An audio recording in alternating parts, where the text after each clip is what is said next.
Hey everybody, this is Steven with Paul Wargaming coming to you post LVO. Got a chance to play Bloodthrone. Going to review it for you a little bit, talk about my experiences and what I think of it, and it's kind of where we're going to go.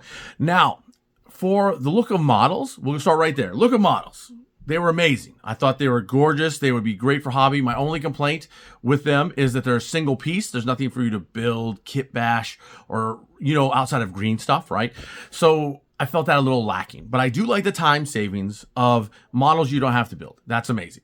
Now, gameplay wise, I felt that it was in a way like Kill Team, but without a true tactical objective going on. The mission we played was, capture the chest. It was more, felt like King of the Hill. You won the game as long as you took out the other army or got the chest back to your side of the board.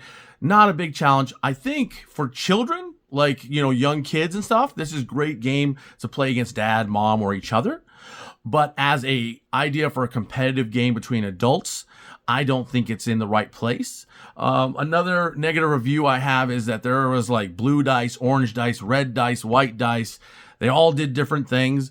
For example, if I attacked one character with another based on their stats, I would roll, let's say, two orange dice. That's right, 2 orange dice and a blue dice. The blue dice was my opponent's defense dice that I'm rolling for them. That was weird to me.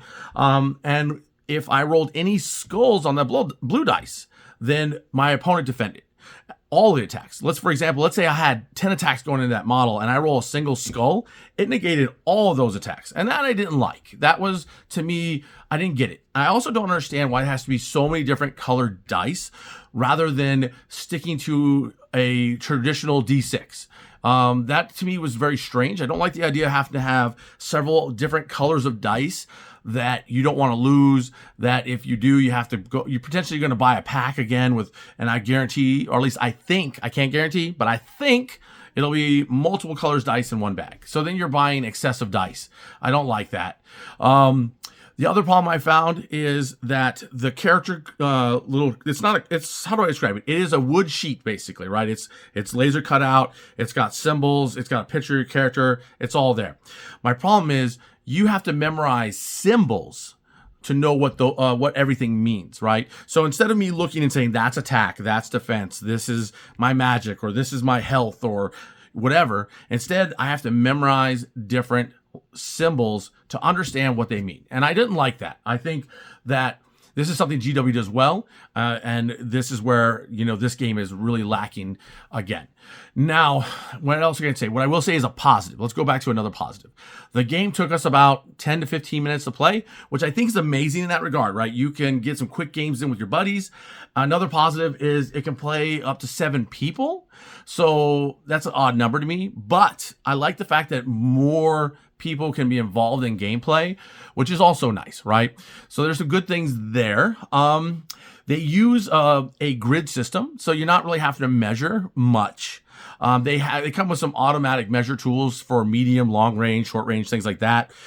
Charges seem simple because each character we had 2 actions. So you could choose to make a move and attack, or you could choose to do 2 attacks or 2 magic spells. So that was something a little different. Didn't see anything wrong with it. They use a more of a pop-up terrain style. So the set is collapsible and compact. This is good. We all like having things that don't take a lot of space, and I really appreciate that.